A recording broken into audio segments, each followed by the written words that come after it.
So, good evening everyone. I'm Catherine Faith Potenciano. Our report is Global Media Culture. Culture. Culture is a way of manifested, tangible, and intangible ideas we hold dear. So, do you have any tangible? Tangible. So, tangible means something that is perceptible by touch, or it can be clear and defined. It can refer a sense of touch. For example, a rock is intangible because it can be touched, while an idea is intangible because it cannot be touched. So, what is intangible? Intangible means something is not capable of being touched or grasped, difficulty or impossible to define or understand, and not constituting or represented by a physical object of an value not precisely measured. So, culture is a broad term that encompasses the shared belief, custom, practices, and social behavior of a particular group of people. It can be literature and architecture, as well as intangible ideas such as values, belief, and tradition. Culture is offered down from generation to generation and can be influenced by societies of factors including geography, history, religion, and politics. So next is media culture. Media culture, culture that emerged due to the population of mass media. Proliferation is a term that refers to the rapid increase, or it can be also refer to the large number of something.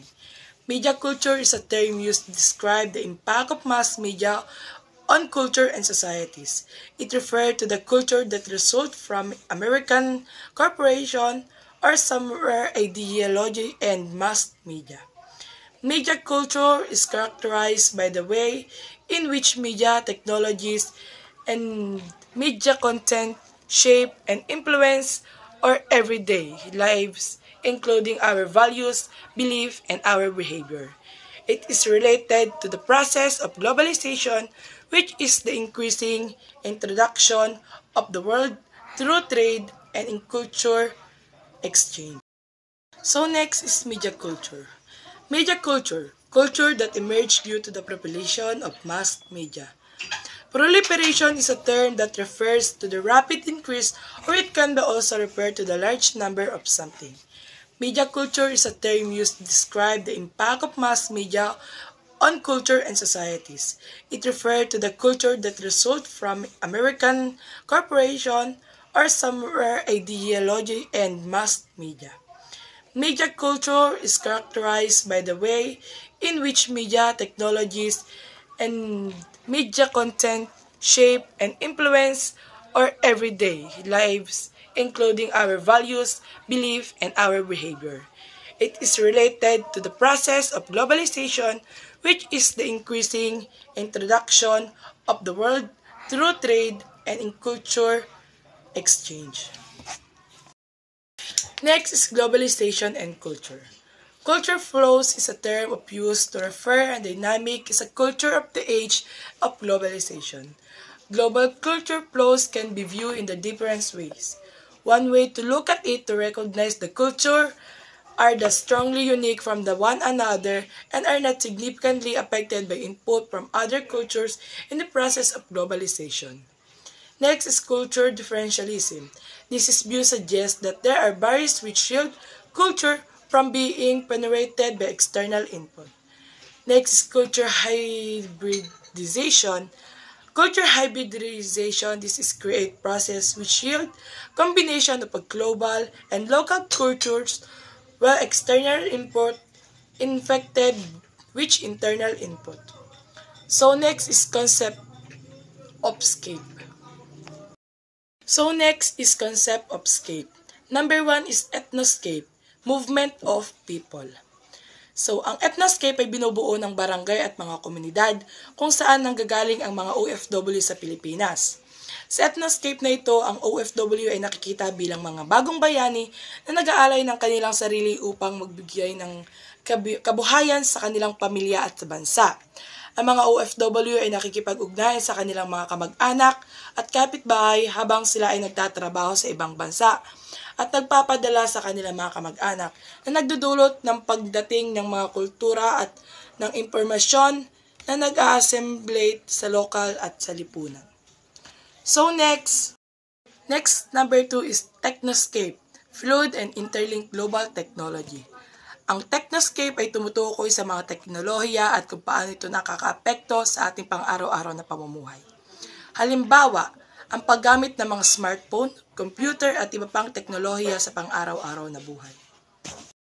Number 3 is Financescape, movement of huge amount of money across nation and state. Ang Financescape ay tumutukoy sa mga pampinansyal na aspeto ng global culture economy. Halimbawa, ang Financescape ay ang pagpapadala ng remittance ng mga OFW sa kanilang mga pamilya sa Pilipinas. And next is Mediascape, fast production and transfer of information.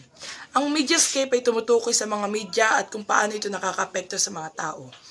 Halimbawa, ang Mediascape ay ang paggamit ng social media at iba pang media platforms upang magbahagi ng impormasyon at ugnayan ng ibang tao. And last is Ideascape, movement of political image. Ang Ideascape ay tumutukoy sa mga ideya at kung paano ito nakakaapekto sa mga tao.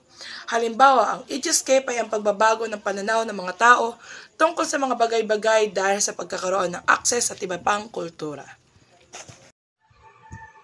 Magandang araw, ako po si Richie Don si Roma at ang part ko po ay ang media cultures. According to Lul 2014, contended that unlike globalization, which is quite complex to define, media is quite straightforward. It means of conveying something, a channel of communication. Likewise, he articulated that the intersection between globalization and media can be captured in 5 distinct areas: the oral communication, the script, the printing press, the electronic media, and the digital media. Further, he opened that the globalization could have been unimaginable if media is unavailable. Media is instrumental in supporting various of domains of globalization, the economic and political, cultural. Sinasabi po ni Lul na yung globalization daw po is magiging unimaginable kung walang media. Kasi po sa panahon ngayon, media na po ang source ng income ng ibang tao. Like po yung online selling. Ano pa ba? Di ba po, nagsha-shopping din tayo doon sa media. Tas yung mga call center po, gumagamit din po sila ng media. Sa media din po tayo nakakakuha ng source of information. Next po is the media and the Filipinos. Filipinos are also consumers of various forms of media. In 2016 study, it was found that while there is a decline consumption of newspaper, approximately 96% of Filipinos watch television, devoting almost 4 hours in watching their favorite shows. Noong 2016 daw po, nagkaroon ng pag-aaral na napag-alaman na nade-decline na po yung consumption ng newspaper kasi po more on TV, doon na po sila nakuha ng information, internet, Facebook, Instagram, etc. According to Archangel 2017, the same survey observed increasing consumption of digital media due to internet accessibility. In 2019 study, it was revealed that Filipinos are the world's top user of social media, spending a little more than 10 hours online daily. The world's average online use is 6 hours and 42 minutes. As well of internet use in front of computers, spending a little more than 5 hours daily. The world's average internet usage is 3 hours and 28 minutes. Nung 2019 po, nagkaroon din po ulit ng pag-aaral about dito na sinasabing mas lalo pa pong lumaki yung paggamit ng digital media gawa po ng access sa internet. Saka po, Pilipino daw din po yung world's top user of social media. Nag-spend po sila ng 10 hours online daily. The world's average online use 6 hours and 42 minutes. Ito po yung example ng mga media. Ito.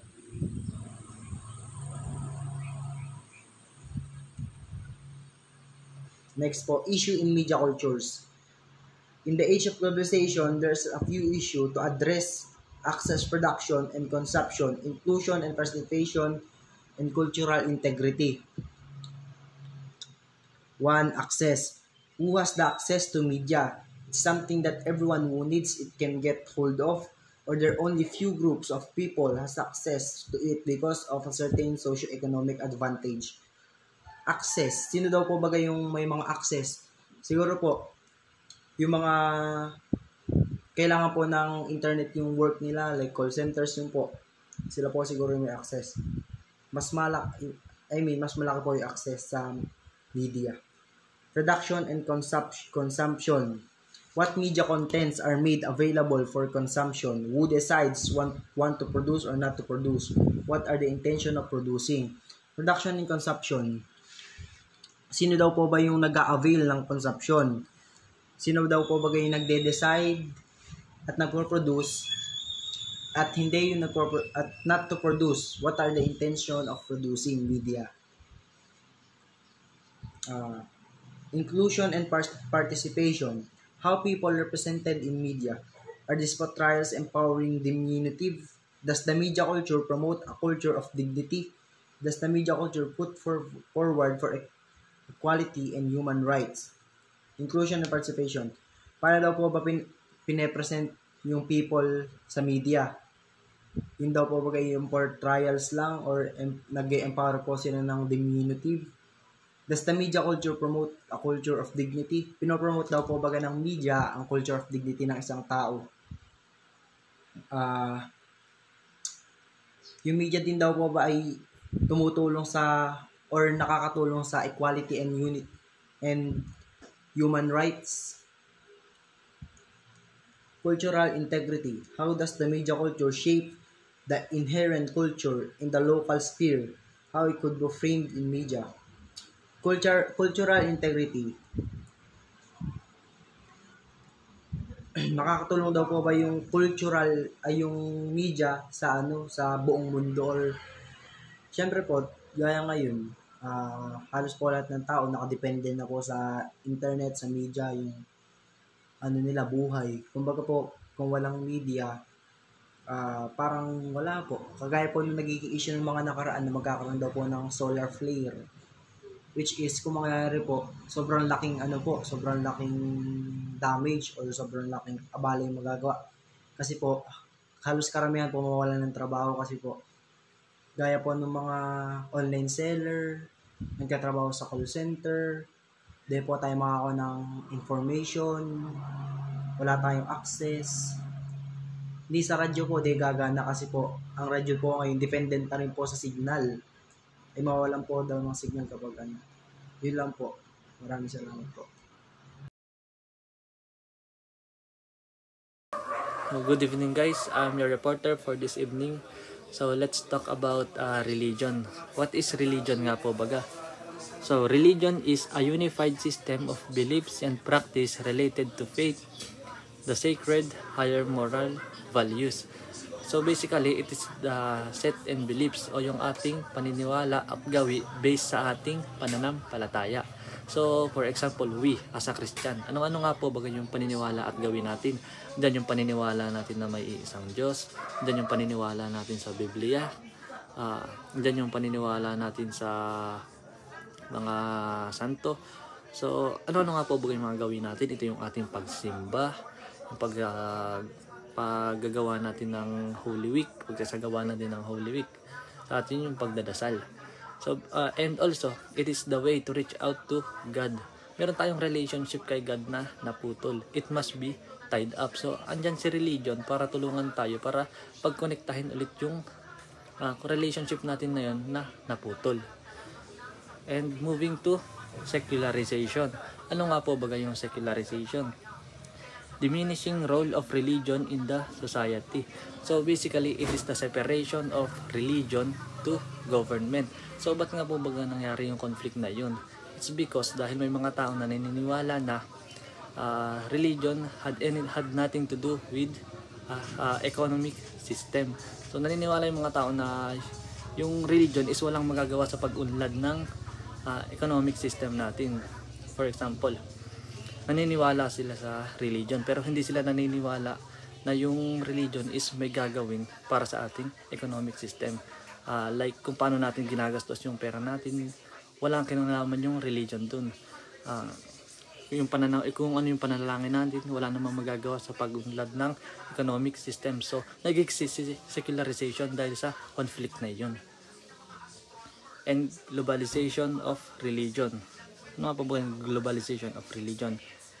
Intermingling of universal and local religious beliefs. So, move na po tayo sa globalization of religion. So, let's proceed to religious people and globalists. Ano nga po ba yung pinagkaiba ng religious people and globalists? So, religious people, they are the one who concerned about spreading holy ideas globally. So, ito yung mga taong nag-spread ng holy idea sa buong mundo. Kumbaga, they are less concerned with wealth. Kumbaga, kahit gaano sila kayaman, hindi sila nasisilaw ron. Ang fino-focus nila ay yung pag-spread or yung pag-improve ng kanilang spiritual na katauhan. Para mas madali nating maintindihan, religious people aspires to be saint. So, yun po So, globalists. Ano naman yung globalists? They are less worried about they will end up in heaven or hell. Kung sa religious people, they are less concerned about wealth. Dito naman sa globalists, they are more concerned about wealth. Kumbaga, ang pinofocus nila is yung pagpapayaman, pagpapataas ng profit. So, sa religious people, they are more concerned about spreading holy ideas. Sa globalists, they are more concerned about sa pagpapayaman. Kung sa religious people, they aspire to be saint. Sa globalists, they are trained to be a business person. So, move tayo sa question. What is the relationship of religion to globalization? Ano nga po ba yung relationship ng religion sa globalization? So, ito po yun. Through globalization, religion spread and scattered all over the world and continue to grow places by places. So, through globalization daw po, nag-improve yung religion. Sa papanong paraan naman po? For example, sa modern technologies, sa ating social media, nag-improve yung religion or nag-spread around the world.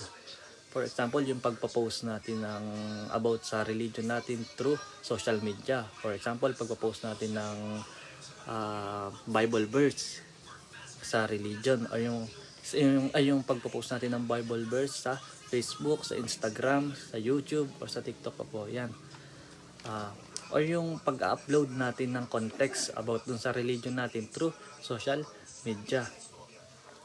And also, katulad ng mga tao na nagbabahay-bahay to spread the word of God, example din yun ng connection ng globalization to religion.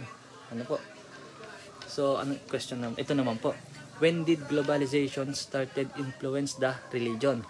Kailan daw po na-influensyahan ng religion? Kailan daw po na-influensyahan ng globalization yung religion?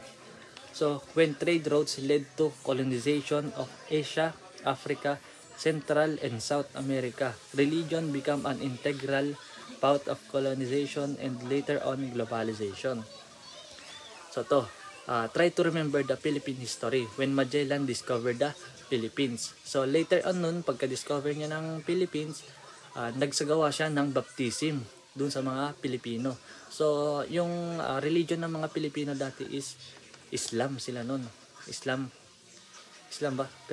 Pero may unang religion ang mga Filipino noon bago pa sila maging Kristiyano nung dumating si Magellan sa Pilipinas. Nagsagawa siya ng ng baptism sa mga Pilipino. So yun yung example ng kung paano na-impluwensyahan ng globalization yung religion.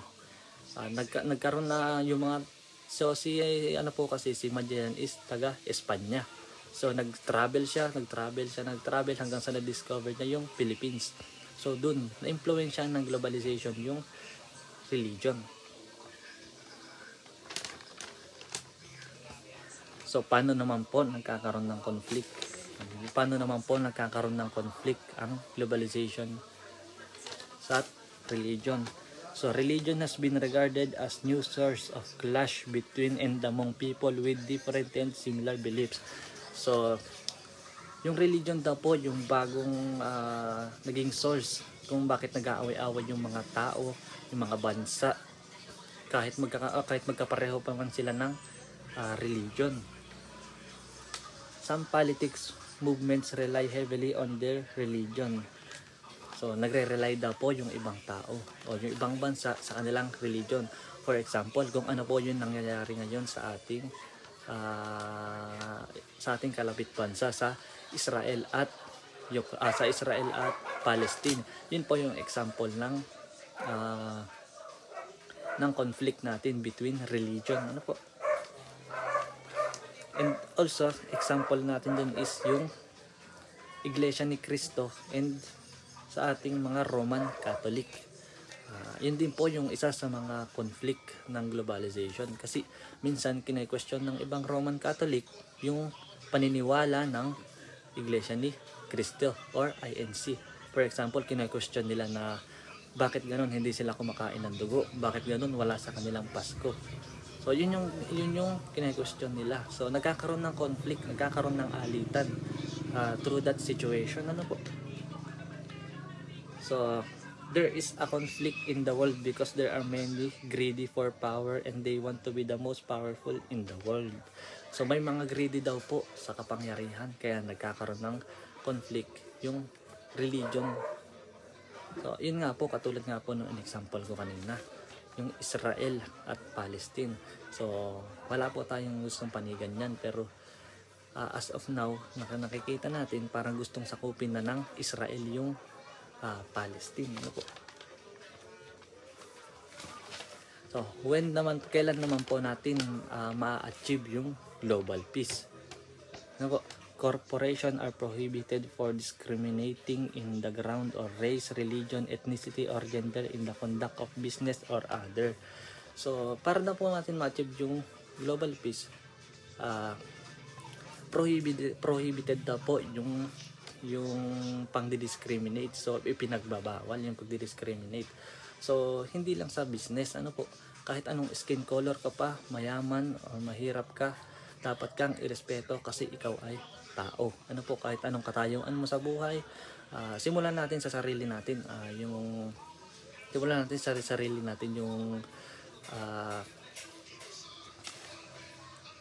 yung pagiging huwag tayong mang-discriminate para ma-achieve natin yung global peace. Huwag tayong mang-discriminate ng ibang tao kahit anong religion nila, kung INC sila, huwag natin questionin kung ano yung paniniwala nila, kung ano yung paniniwala ng born again, huwag natin questionin. Huwag tayong manlait kung anong kulay ng ating balat o kung ano yung katayuan ng tao sa buhay. Ano po, huwag tayong para ma-achieve natin yung global peace. Simulan natin sa sarili natin. From global conflict, yung mga nasa government, huwag natin gamitin yung position or power natin para makasira ng tao. By that, mas mapapadali yung pagkakaroon natin ng global peace. So, yun nga po, sa mga tao na nasa government or nasa upper case, huwag natin gamitin yung ating power para i-take advantage yung mga taong nasa lower class. Ano po, let's be fair para ma-achieve natin yung global peace. Huwag tayo maging sakim sa kapangyarihan, huwag tayo maging sakim sa pera. Ano po, maging fair tayo. So, ito na po. There are more than 7 billion people in the world today and almost 84% of these people, approximately 5.8 billion, identify themselves as a part of religious people. So, out of 7 billion people daw po, approximately 5.8 billion yung ina-identify nila yung sarili nila na nakabilong sa religious people.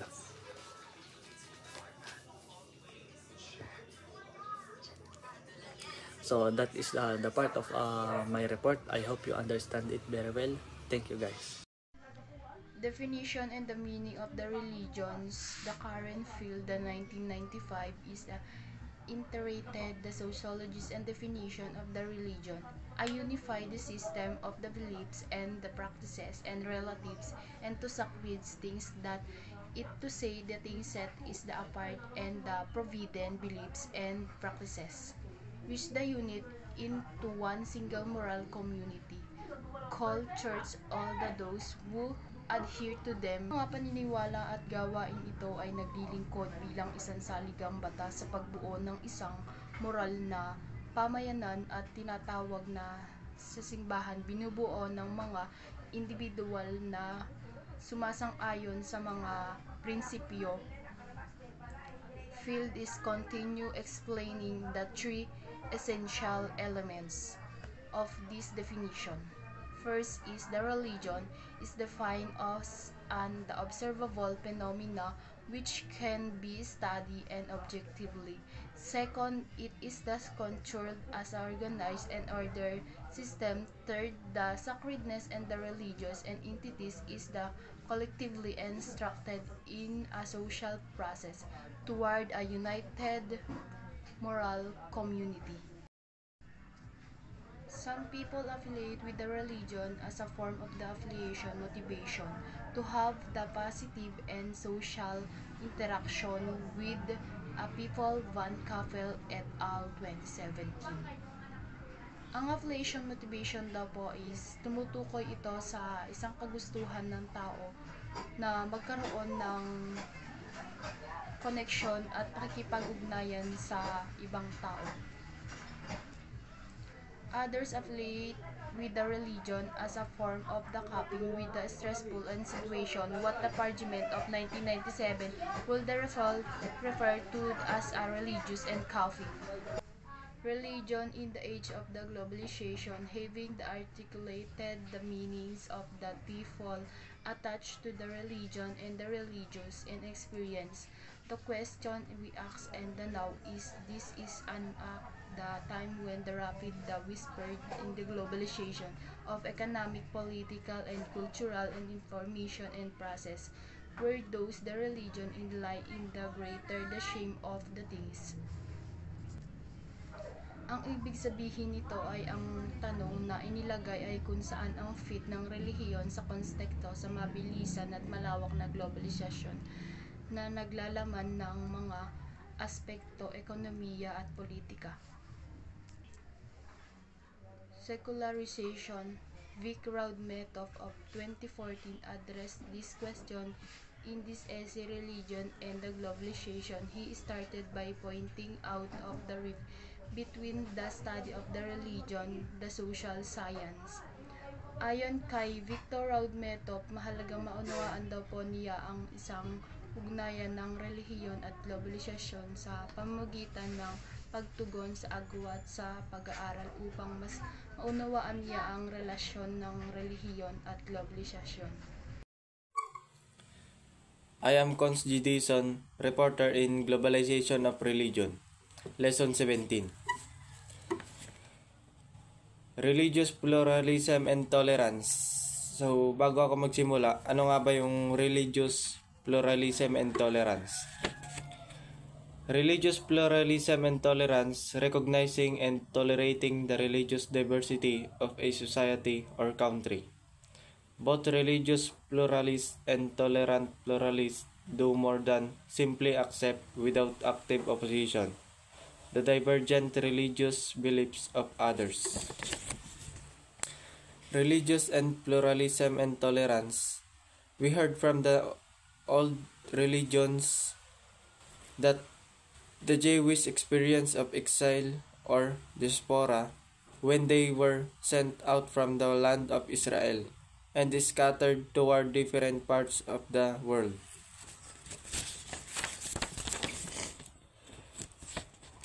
Dito naman daw ay mula sa mga lumang relihiyon ang karanasan ng mga Hudyo sa pagkatapon o diaspora noong sila ay pinalabas mula sa lupain ng Israel at naikalat patungo sa iba't ibang bahagi ng mundo. Dito ay nabanggit natin ang diaspora. Ano nga ba ang diaspora? Diaspora is a group of people, population that is scattered across regions which are separate from its geographic place of origin. Dito naman ang daw ay ang pagkakahiwa-hiwalay ng mga tao mula sa kanilang geographicang lugar na pinagmulan nito. This phenomenon, when a small group shared identity maintains their culture, practice, or as long as it aligns with the larger society norms, is referred to as cultural pluralism. And ang cultural pluralism naman daw ay isang terminong ginamit kapag ang mga maliit na grupo sa loob ng isang mas malaking lipunan ay nagpapanatili ng kanilang natatanging kultural na pagkakakilanlan. In the context of religion, cultural pluralism requires a certain from the religious tolerance, allowing others to abide by their own religious practices and beliefs, such a consenting the establishment of place of worships. Dito naman ay ang pluralismo ng kultura ay nangangailangan ng isang tiyak na anyo ng pagpaparaya sa relihiyon, pagpapahintulot sa iba na sumunod sa kanilang sariling mga gawain at paniniwala. And dito na tayo sa religious fundamentals.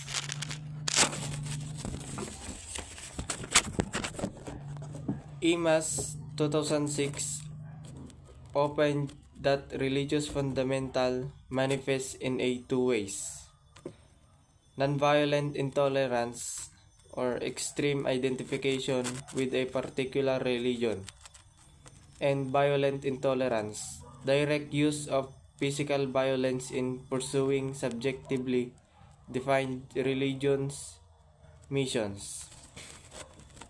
And dito naman daw sa religious fundamentalism ay, according to IMAS 2006, ang religious fundamentalism ay mayroong dalawang sangay: ang nonviolent intolerance o extreme identification with a particular religion, at ang nonviolent intolerance o direct use of physical violence in pursuing subjectively defined religions missions, including killing and destroying. Ang religious fundamentalism is the approach of those religious groups that look for the literal interpretation of original religions